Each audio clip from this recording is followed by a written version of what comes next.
High বন্ধুরা, আমি দিলাম সন্ধেবাতি দিলাম। এই যে দেখুন আমার ঠাকুর, আমার ঠাকুর ছাড়া তো কেউ নেই। আমার গুরুদেব, আমার ঠাকুর, আমার এই যে সন্ধেবাতি দিলাম, এই যে ধূপ জ্বলছে, সন্ধেবাতি দিলাম।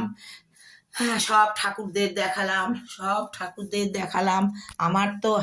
আমার ঠাকুর ছাড়া দিদি কেউ নেই। দিদি আমার বর বর আমার বাবা মা। হ্যাঁ, এই বুঝেছেন আমার কে আছে বলুন। এই দেখুন ঠাকুরের ফটো সবই দিলাম, সন্ধেবাতি দিলাম। হ্যাঁ, সন্ধেবাতি দিলাম। তুলসী তলায় বাতি দেখালাম। হ্যাঁ, তুলসী তলায় বাতি দেখালাম। এই যে আমার গোপাল মহারাজ। হ্যাঁ, সবাইকে বাতি দিলাম, দেখালাম। দেখিয়ে এইবার সন্ধেবাতি দেখিয়ে এইবার আমি ঠাকুর শয়ন দেব। তুলসী তলা, এই যে তুলসী গাছ।